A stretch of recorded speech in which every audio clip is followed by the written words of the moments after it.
Good afternoon. Thank you all for joining us for the Government of Newfoundland and Labrador COVID-19 update for today, Monday, February 8th, 2021. Health Minister Haggie and I are joining Dr. Fitzgerald today because we recognize that there are a lot of anxieties surrounding the recent cases of COVID-19 in Mount Pearl. Throughout this election campaign, and since becoming Premier, I've been very clear. The health and safety of Newfoundlanders and Labradorians is my priority.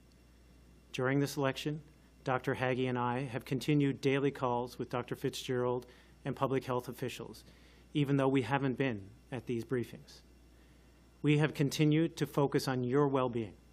As we said before the election started, we would be here if the situation warranted. Now I know elections are political by their very nature, but public health's evidence-based decision-making rooted in science is not. We've talked to representatives from the other political parties and the independent member in Mount Pearl.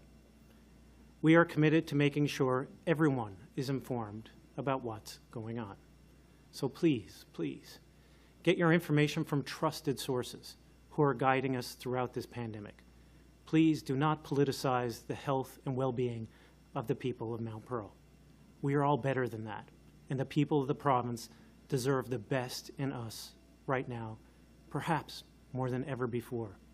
We will get through this, Newfoundland and Labrador. Look after yourselves and each other, and I'll now turn it over to Dr. Fitzgerald for an update. Thank you, Premier. Good afternoon, everyone. Thank you for joining us today. Since the media advisory yesterday, we have 11 new cases of COVID-19 in our province. All are in the Eastern Health region. We have 5 cases under the age of 20, 4 cases between the ages of 40 and 49, 1 case between the ages of 50 and 59, and 1 case over the age of 70. The total number of cases in our province is 427. There have been no new recoveries since yesterday, leaving 27 active cases in the province. And in total, we have tested 82,530 people. All individuals are isolating and contact tracing is underway. 3 of the cases are related to a previous case. And the remainder are under investigation, but it is still in the very early hours of the investigation. Therefore, we may still find that more of these cases are connected. Several of these individuals attended Mount Pearl Senior High, and the school has been notified, and public health officials are providing guidance regarding testing and self-isolation. If you are a parent of a student attending this school, you will be receiving information from public health and school officials on what actions you should take. We have a significant number of contacts associated with these cases through the school and various sports teams. Public health will be making contact with the teams impacted, as well as other close contacts, to provide guidance. Eastern Health is working diligently to conduct the contact tracing and notify contacts. I know this is a very stressful time for many individuals, and I ask for your patience as public health works through the significant volume of contacts. If you have been asked to get tested, please use our online assessment and referral tool to arrange for a test. The tool can be found at the top of our COVID website, and please only call 811 if you cannot access the tool. This assessment referral tool is the most efficient way to book an appointment for a test. If you have a family member in your home who must self-isolate, they must be separated from the rest of the family completely. They must have their own room with access to a bathroom that no one else uses, and they must not enter shared areas of the home. Meals must be delivered to them. If this is not possible within your home, and the person cannot isolate in another location, then the whole family will have to isolate together. Please take this into consideration when you're planning for your isolation. As a result of contact tracing as well as exposure notification for the Biggs restaurant in Mount Pearl, we have had over 2,000 individuals in Eastern Health Region come forward to request a COVID test. We expect many more as we work through the contact tracing process. As a comparison, we generally have less than 400 people tested in a 24-hour period. In response, Eastern Health has opened a temporary drive-through COVID-19 testing clinic at 50 Mundy Pond Road. The hours have also been extended for the drive-through clinics located at the Janeway and the Waterford Hospital. Please note that you must have an appointment to have a COVID test. At this time, we have 3 non-epidemiologically-linked clusters, which are cases without an identified source. This signals to us that we have community spread in the metro area, the extent of which we do not know at this time. In response, I am announcing special measures orders that will implement restrictions in the St. John's metro area, taking effect immediately. Group and team sports and recreation activities where children and/or adults gather in person and where close contact is required are suspended. This does not include individual activities such as walking tracks, gyms, or private lessons. Group arts and cultural activities that involve in-person gatherings are suspended. This includes bands, choirs, dance, and music classes. Solo performances and individual lessons are still permitted. Based on the epidemiology of our current cases, we know that these are the primary areas of risk right now. We will continue to evaluate the situation over the next 48 hours and will determine if additional restrictions are warranted. We know that residents of congregate living facilities for seniors are at the highest risk for severe effects of COVID-19. To that end, in an effort to protect the most vulnerable, today I'm announcing a special measures order that will reduce the risk of COVID transmission to long-term care homes, personal care homes, and assisted living facilities in the St. John's metro region. Visitation will be reduced to 2 designated visitors per resident. Group activities will be suspended, and activities outside of the homes will be suspended. Residents admitted from the community will require screening, testing, and isolation prior to admission. And staff will not be shared between homes except in urgent situations where direct resident care will be adversely affected. Thankfully, I am pleased to report that all residents of long-term care homes in St. John's who wish to receive the COVID-19 vaccine have received the first dose. Community spread is what we have tried to avoid for so long, but it does not have to be our fate. We have it in our power to bring this back under control, but we can only do so if we know about all of the cases of COVID in our province, and that is only possible if people come forward for testing. If you have symptoms of COVID-19, please use our online assessment referral tool to arrange for a test. A mild cough or a fever is enough to warrant a test, but you should also get tested if you have 2 or more of the following symptoms: headache, sore throat, painful swallowing, runny nose, diarrhea, loss of sense of smell or taste, unexplained loss of appetite, or small red or purple spots on the hands or feet. With community spread in our midst, we need to behave like we did in April by assuming COVID is in your community. We all need to follow the public health measures. Practice physical distancing between yourself and those who are not your close contacts. Wear a non-medical mask of at least 2 layers in indoor public spaces. Do not take the mask down to be heard or make a phone call. Wash your hands or use hand sanitizer upon entering and exiting establishments. Work from home if you can to minimize the number of contacts. Stay home if you are unwell, even if it is just a mild cough. If you're in the St. John's, Mount Pearl, and surrounding metro area, please reduce your contacts and avoid gatherings. Stick to individuals in your own household as much as possible. I cannot stress enough the importance of this measure. As a recap for those who may have just joined us, we have 11 new cases since yesterday's media advisory, and the total number of cases in the province is 427. This turn of events, while entirely unwelcome, is not unexpected. We have seen other jurisdictions in this same situation that have managed to reverse the trend. We have the control. We need everyone's help to turn this around. Thank you, and hold fast, Newfoundland and Labrador.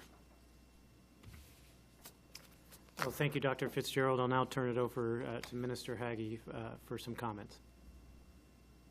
Thank you very much, Premier. Well, we're in day 338 of the pandemic, and we have unfortunately achieved another milestone, that of obvious community spread related to this spike that we've seen over the last couple of days.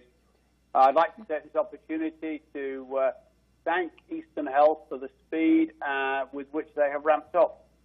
These things always seem to happen on a weekend, and yet always the regional health authorities step up and enact the planning that they have done so diligently in the background. I have been in discussions with the department and through them with Eastern Health. There are no issues around testing capacity. The public health lab can run 24/7, and there are adequate supplies of swabs and reagents and PPE in the supply chain. We have rapid test kits, should public health regard those as useful in this situation. But quite frankly, given the proximity of Mount Pearl and Metro in general to the location of the public health lab, there isn't an awful lot at the moment, I'm advised, to be gained by using such techniques. So again, thank you to those public health staff and emergency operations center staff who gave up their weekends once again to make sure things were available to run swiftly. I think one of the challenges, and Dr. Fitzgerald and the Premier have alluded to it, is around information. We, as official organizations, are bound by certain legislation and certain regulations. We have to balance speed with accuracy, and we have to balance privacy with public health needs. And we have striven hard to do that. I think yesterday it was unfortunate that our media advisory was delayed, and I think that void generated more comment and more speculation than was necessary had we been a little quicker. And I will work hard with the staff and the department to ensure that every day at the appointed time some form of information goes out, even if, quite frankly, it is to say more to follow. I'd like to thank mainstream media. They have been extremely restrained and very responsible in waiting until official sources had provided them with information. And they have been really good about avoiding speculation in public. We've always known that a spike like this or community spread could happen. And indeed, some of the planners in the regional health authorities really had been waiting for this. So that, I think, has enabled us to be ready to ramp up to meet the circumstances. They were prepared to respond. We have a plan, and Dr. Fitzgerald has now outlined the public health responses that are appropriate for this level of concern and numbers. I spent time on the phone today with the mayor of Mount Pearl, and they are obviously concerned. But his calm demeanor and determination to be guided by public health and best practices was very reassuring, and I think he again will become another trusted source of information for the citizens of Mount Pearl in general. That help and that calmness will help generate confidence, and we, for our part, will do our best to keep updating as and when information changes, and we are sure that it is accurate.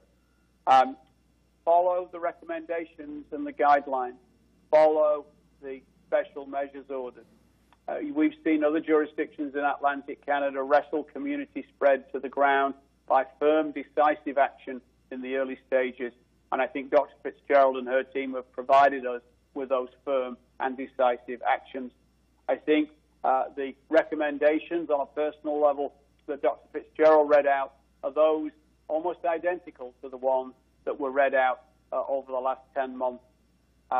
And again, I would reiterate at this point, if you have any symptoms that fit into the category of COVID, you should use the online form as your first port of call to organize a test. We will identify cases in the community more by testing than we will by people sitting at home and hoping things will go away. And whatever the situation, whether you're symptoms are sufficient or not, if you are not well, you should not go out of the house, period. So again, I would echo what Dr. Fitzgerald has said. We can get through this. Other provinces have done it. We have done it, and we'll do it again. So hold fast and hold the line. And with that comment, Premier, I'd pass it back to yourself. Thank you. Well, thank you, Dr. Haggie. We'll now open it up for questions from the media. Thank you, Premier. For the benefit of our speakers, there are 6 reporters registered for today's call. The question and answer session will be conducted in 2 rounds where each reporter will have the opportunity to ask 1 question and 1 follow-up per round. Following this, I will ask each reporter if they have 1 final question. Our first questions are from Kellyanne Roberts with NTV. Please go ahead. Thank you. Dr. Fitzgerald, you've noted now that there is community transmission and spread through the metro region. At what point will we be looking to revert back to alert level 3? So right now what we're doing is, and we've said this from the start, we're trying to be as focused and as localized as we can in our responses so that we're not shutting everything down. So we're looking at where we're seeing this spread, where we're seeing these cases, and trying to make our measures in keeping with that. We're still very early days in this investigation, so if we start to see that there is, if we can't link these chains of transmission together, if we're starting to see that there is more widespread community transmission, then we will have to consider more restrictive measures at that time so that we can reduce contacts and we can get this under control. We've seen that this works in other areas, in Brunswick, in Nova Scotia, so we don't have to reinvent the wheel here. We can certainly put things in place like they have done and see success, I think. We know that Mount Pearl Senior High is the school that's currently affected by this, and there's no in class has been suspended at this point. But we also know that students don't maintain a bubble of just Mount Pearl Senior High. Often they'll play sports with kids from other schools. How widespread are we anticipating this to be? Are other schools already being notified? So at this point, as I said, it's still very early stages in the investigation. There were a lot of contacts that that public health had to trace down. So I'm not on the ground doing those investigations. I don't have all of that information at this time. But certainly, if at any point we feel that another school has to be notified, that will happen. And I'm sure, then the public will be aware of it. Thank you. Our next questions are from Peter Cowan with CBC. Please go ahead. With that uncertainty that there may be other schools affected, why not decide to close other schools until that contact tracing and that investigation can be done? So at this point, we're basing our measures on the information that we have. Today's school snow day, of course, gave us a little bit of breathing room to be able to do some of that contact tracing. If we have to close other schools, we will. But I think we need to have the evidence to support doing that before we make a blanket statement. And a question for Mr. Furey. There are some people who are now going to have to be in isolation and aren't going to be able to vote on Saturday. As the person who was responsible for making this election call, do you regret the timing of this election, and what would you say to people who, because of this, won't be able to vote?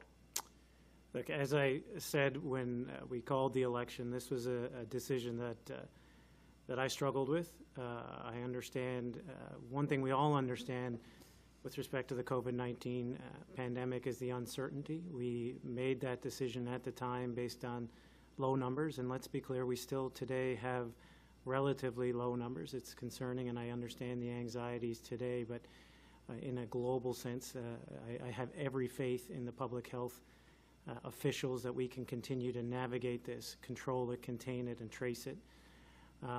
With respect to individuals who are isolating, Mr. Chalk, of course, runs elections. I don't run elections, and he has given us the assurance that a COVID scenario election was one that was doable. And when you look around the country at other jurisdictions that have held elections, full provincial elections, like Saskatchewan and British Columbia, and with a higher burden of COVID-19 than we currently have here today. It's doable, and I gather from some of the media statements that he's made that he's confident that it is. And following public health guidelines is paramount in order to ensure that we can continue to navigate this issue right now. Our next questions are from Brian Callahan with VOCM. Please go ahead. Thank you. The reference to musical performances, does that expand outside schools? Are we getting into the bar situation here? I know the Bigs is a restaurant or a bar, but as far as public facilities and bars and restaurants and all that sort of thing, at what point does that become a concern, and does that include the musical performance? So at this point, no. What we're talking about would be, group sessions where people are getting together. We're seeing some spread in younger people, and we're seeing lots of contacts in that group. So our concern here is really about trying to reduce those numbers of contacts and to reduce potential spread of any cases through those younger age groups. But we do have to be concerned about adults in that situation as well. So, hence the reason why we have it for both children and adults. But at this point, we're not seeing spread in the bars. But as I said, if this is still early days, so if we start to see that there's increased community transmission, we may have to look at restrictions differently. Thank you. And do you have a number now on the amount of people, the number of people? I know there was after the cluster a couple of weeks back, we talked about 160. Do we know how many people currently now are either self-isolating and or quarantined? I don't have the precise number. It's hundreds. So high hundreds? High hundreds, yes. So you wouldn't go as far as to say 1,000? I don't know for sure. Okay, thank you. Our next questions are from Elizabeth Whitten with All Newfoundland Labrador. Please go ahead. Thank you. Dr. Fitzgerald, I was hoping you could clarify something you said earlier in your introduction. You mentioned 3 non-epidemiologically-linked cases, and I'm curious, does that include the previously case that was under investigation a week and a half ago? Yes, it does. Perfect. And Minister, now that the government is in a caretaker role, are you still able to continue extending the Public Health Protection and Promotion Act? I'm advised by Executive Council Act that the authority of the Minister to act in an emergency or in the public need exists, and I remain Minister until a replacement is sworn in. So the short answer is yes. Thank you. Our next questions are from Peter Jackson with The Telegram. Please go ahead. Hi, Dr. Fitzgerald. How do you explain such a long window of possible exposure at the Bigs restaurant? We're talking about a 2-week period, and usually it's only a 2-day previous to symptom transmissibility. Yeah, so in the Bigs, in that situation, because we had a case where we didn't have a source, what we were doing there was source tracing. We weren't actually... we did some tracing to look for, period of communicability as well, but it was really about trying to find a source for that case. So that's why we went back so far, because the incubation period is 2 weeks, right? So we had to go back about 2 weeks prior to the onset of symptoms. Okay. And are you aware of any violations of pandemic orders that have been committed because of these cases? And I'm thinking particularly of the 20-person cap at events, informal events. Sorry, the 20-person what, Peter? Sorry? The 20-person cap on informal gatherings. Oh, okay, sorry. So I'm not aware of there being any violations at this point. But as I said, still early days in the investigation. Thank you. Our next questions are from Jean-Philippe Hughes with Radio Canada. Please go ahead. Hi, my question is for Andrew Furey. I'm just wondering, what are you anticipating as the impact on the election Saturday of these new cases announced today? Well, we've said from day one that our team, and I've been assured by other parties that their teams as well have been following public health guidance and advice. We need to continue to do so diligently throughout the election campaign. We knew this was going to be a COVID-19 style election, so my party, for example, has pivoted, especially in the Mount Pearl area, to more of a virtual style campaign, and I think that's prudent and responsible. We all recognize that there had to be an election within the next 6 to 8 months. There's no way to fully predict the burden of COVID-19 and when things happen. I mean, we've seen that around the world. We have some of the best public health officials and public health advice here in Newfoundland and Labrador, and we've been following it. And it's one of the reasons why we're able to right now talk about numbers that are concerning, of course, and I would never say that they weren't, but really are the envy of other jurisdictions. I have every confidence in Dr. Fitzgerald and her team that they will get us through this in a safe, in a reasonable fashion. And I don't think that it will have, I hope, it won't have a great impact on the election on Saturday. I have a follow-up for you, Mr. Furey. So we've just learned that hundreds of people are right now self-isolating or quarantined. But what are the options for them for voting on Saturday? Are they still admissible for some sort of online voting, or have they just lost their vote? Yeah, Mr. Chalk is in charge of administrating of elections. I'm not, and I would never, ever interfere. So those questions are best directed towards Mr. Chalk. But as I gather from before, him and his team are fully prepared for COVID-style election, and presumably in his thinking moving forward about an election, because there had to be an election within the next 6 to 8 months. That's the law, so there had to be one. So I'm assuming Mr. Chalk and his team thought about different scenarios of COVID-19, including areas of clusters like we've experienced in the past. But again, I have confidence in Dr. Fitzgerald and her team that, as we've seen other clusters around the province, that following their guidance and their advice, we can tackle this one as well. Our next questions are from Kellyanne Roberts with NTV. Please go ahead. Thank you. Given the growing situation, particularly in Mount Pearl, and when it comes to the senior high school there, is it still appropriate to have polling stations in schools this coming weekend? Again, a question perhaps best directed towards Mr. Chalk and his team. Sorry, I should have said that was for Dr. Fitzgerald. Yeah, thanks. Okay, I thought it was towards me, Kellyanne, but I'm happy to turn it over to Dr. Fitzgerald. Sorry, I should have pointed that, yes. Okay.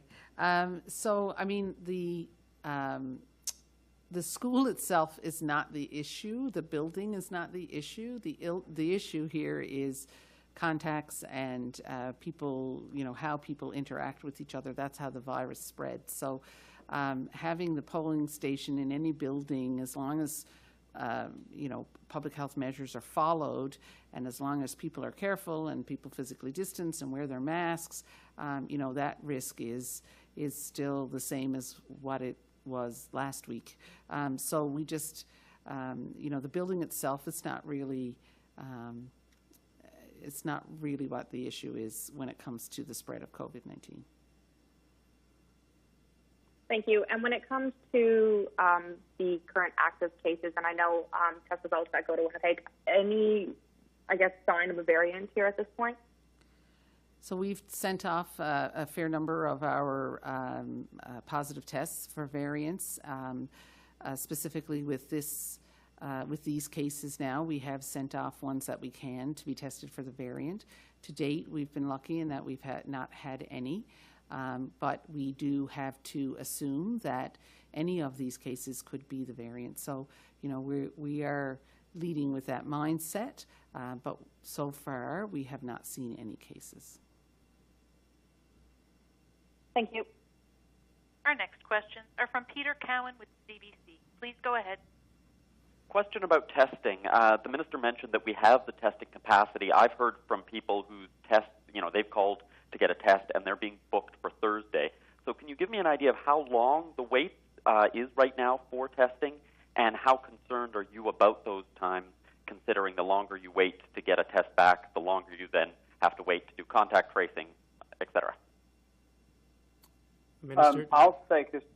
Sorry, Janice, do you want to take a stab at this No, I first, said or- I think you're best to take that, I think it was Minister. directed at you, yeah. Okay. No, some of the information that's provided on the form allows stratification of risk. So those people that Dr. Fitzgerald refers to as immediate contacts of a positive case, their tests are done with minimal delay.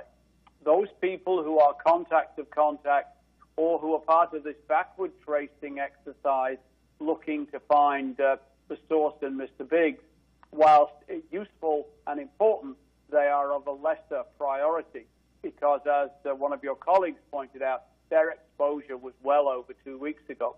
So we're actually testing for two reasons here.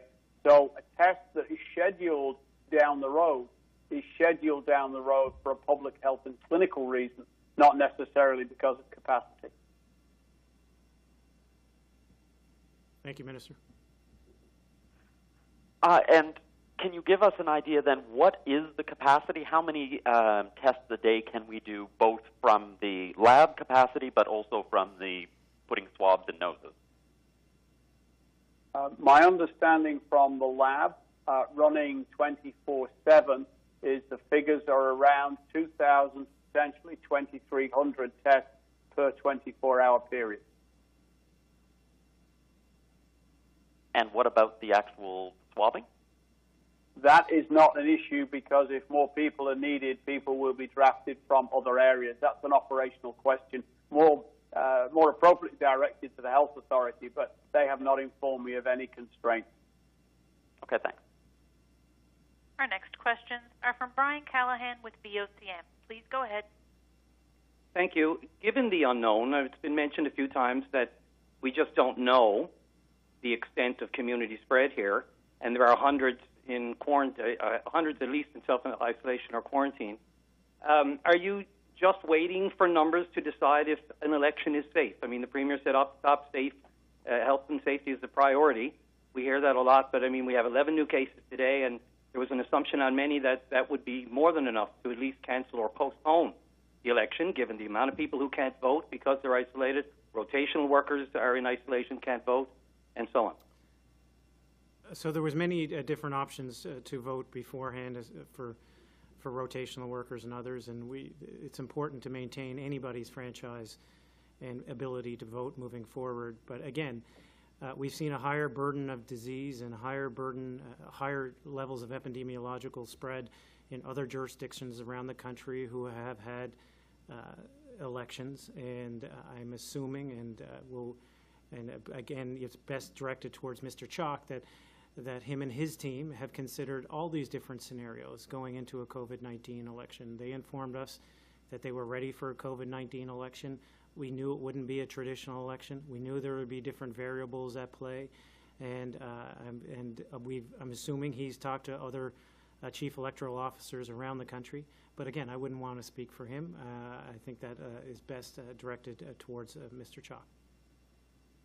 Thank you. And Premier, just a few moments ago, you also mentioned that candidates, at least for the Liberal Party, will be switching mostly to virtual in the Mount Pearl area. But given the community spread, I mean, Mount Pearl is not in a vacuum there. I mean, people are back and forth all over the metro region. Is it just limited to Mount Pearl that they're going to go virtual, or would it be safer for them to do it across the board? I know we're monitoring that as data comes in, as cases come in, but from the beginning, we've been encouraging a virtual-style campaign. So this won't be a difficult pivot for the candidates within the Liberal Party. We've been telling people to do as much as they can virtually. I know there was some door-to-door at times in particular districts, but you're certainly right. There's no wall between Mount Pearl and the surrounding areas, but that's why we're looking at these numbers as they come in closely, and we'll adjust immediately when appropriate. Thank you. Our next questions are from Elizabeth Witten with All Newfoundland and Labrador. Please go ahead. Thank you. When you see this type of spike in cases with hundreds in self-isolation, what type of strain does this put on public health resources? Certainly, it means there's a lot more contact tracing to be done, so that takes a lot more manpower to be able to do that. But our public health team in Eastern Health is quite good. This was the same team that dealt with the outbreak in the very early stages of the pandemic, when we knew not nearly as much about COVID-19 and how to control it as we do now. So, I think we are certainly watching that very carefully. We have options available. If we need more contact tracers, we can bring other people in. But at the moment, Eastern Health is faring okay. Thank you. And doing an incredible job. Right on. And I'm curious, has there been any update on the presumptive case associated with the daycare in St. John's? From 2 weeks ago? Oh, yeah. So that's a long time ago. So that case was confirmed positive, but no implications for the daycare at that time. Thank you. Our next questions are from Peter Jackson with The Telegram. Please go ahead. Dr. Fitzgerald, we've asked you about election safety. I'm wondering, would you approve of candidates and volunteers driving voters to and from the polls on election day? So at this point, we would not recommend that people would be driving in cars with people who are not in their bubbles. Not in their household, or somebody who, was in their extended bubble, we'll say. But so I think, people, it's unfortunate because I know that a lot of people do rely on the means of transportation to get you to the polls. But certainly, I think we'll have to reach out to people that you know and try to keep your contacts as small as possible. Thank you. And Mr. Haggie, I know you've brought this up many times before. How do you feel about private citizens posting unverified information online before it's confirmed by health or education officials? We have a freedom of expression here, Peter, and far be it from me to try and constrain it. I would have thought common sense would have suggested that we've had our share of fear-mongering. I mean, you remember we had that video of the Ladios at St. John's Airport making out no one was there to meet them on their flight, which turned out to be a total fabrication. And then we had panic in Bona Vista, I think it was, when alleged plates appeared. So I think it's people's natural tendency to want to share and be sociable, but I think there is an element of responsibility here that has to occur. And as I say, our challenge is that as a government organization or as an official response, we have to make sure that what we say is accurate. We have to make sure what we say is appropriate, and it needs to respect that balance between privacy and public health. It's a fine line, and people are often unhappy with the way we walk it. Thank you. Our next questions are from Jean-Philippe Hughes with Radio Canada. Please go ahead. Hi, I'd like to have some precision about how do you define Metro St. John's area? Could you just let us know what's the zone exactly? So we define Metro St. John's or the metro area as being basically CBS, Conception Bay South, east, and then Witless Bay north. So basically the outside tip of the Avalon Peninsula. Thank you. Jean-Philippe, do you have a follow-up question? No, I'm good. Thank you. Thank you. I will now go back through each reporter to see if you have one final question. Kellyanne Roberts with NTV, do you have a final question? I do. In looking at how large that this contact tracing could be, and especially noting that Mount Pro Senior High has more than 900 staff and students there at one time, how long are you anticipating the school to be closed for? At this point, we're still really early in the investigation, so it's difficult to say. It's going to be a couple of days for sure. We want to get people tested, so but exactly how long at this point, we can't say. Thank you. Peter Cowan with CBC. Do you have a final question? I do for the Premier. I'm wondering if you're able to give us an update on the status of Chromebooks. Have they been deployed to students, for example, in the metro area, to allow a pivot to online learning? Some have not. I've been talking with the Minister of Education, and we're changing the strategy to ensure that they're getting into the hands of the students who now need them the most.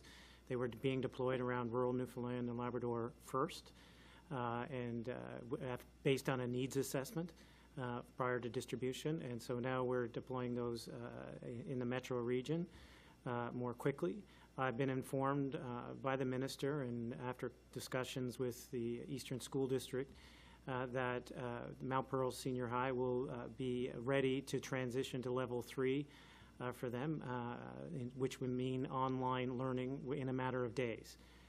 Again, this scenario, like the schools, like the election, like many of our businesses, has been thought about and planned for. And again, with leaning on Dr. Fitzgerald and her team, I think that we can get this up and running, if needed, very quickly. Thank you. Brian Callahan with VOCM. Do you have a final question? Yes. We've just learned, I guess, that there's another large group of people, namely seniors or people without transportation or even mobility issues.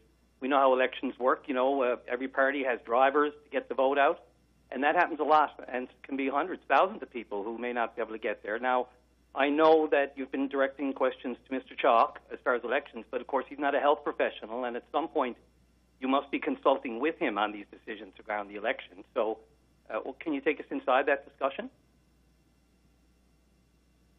That's for Dr. Fitzgerald, is it, or for me? Yes, please. Oh, I guess Dr. Fitzgerald, please. Sorry. So our, with regard to the election, you know, public health is involved in a consultative role in that the elections officials develop a plan, and then members of the public health team will review that plan and consult on it to make some suggestions with regard to any improvements that they see that could happen or any gaps that they recognize, and then send that information back so that it can be acted upon. So that's the process that happens really in that consultative process. So yeah, so I don't know that we can say we've been in great discussions. It's really just been about making sure that we've been able to provide input to the plan that was developed, which is what public health has done with many organizations over the past year. I'm sorry, and just to be clear, the final decision whether to postpone or cancel that election would lie with public health officials or Mr. Chalk? Mr. Chalk. Thank you. Elizabeth Witten with All Newfoundland Labrador. Do you have a final question? Yes. I'm wondering if there's been any progress on getting whole genome sequencing in the province. Yeah, so that's in progress. We are hoping that it will be up and running mid-February. So, you know, it's getting close. I don't have a definitive date, though. Thanks. Peter Jackson with The Telegram. Do you have a final question? Just one final question. You have an extra testing site set up at Monday Pond Road now. Are there any plans in the works to open other testing sites? Certainly the Eastern Health is looking at those options, and I think probably exploring those options as we speak, but I don't have any definitive answers as to where at this point, Peter. But we'll certainly be letting people know when we do. Thank you. Jean-Philippe Hughes with Radio Canada, do you have a final question? No, thank you. Thank you, everyone. Premier, do you have any final comments for today? Well, thank you for joining us today for the COVID-19 update. I want to stress to everyone to please be kind to each other. Because someone has a positive COVID-19 test doesn't mean that they need to be shunned or harassed. It's important that everyone feels safe to come forward to get tested for COVID-19. Dr. Fitzgerald and her team will ensure that that is the best thing we can do to contain and control this. I know there's a lot of anxieties out there. I feel it too. But please seek help if you need it. Look after each other and your neighbors where possible. And please stay safe, Newfoundland and Labrador. Thank you, Premier. Stay safe, everyone. Take care of yourselves and each other. Enjoy the rest of your day.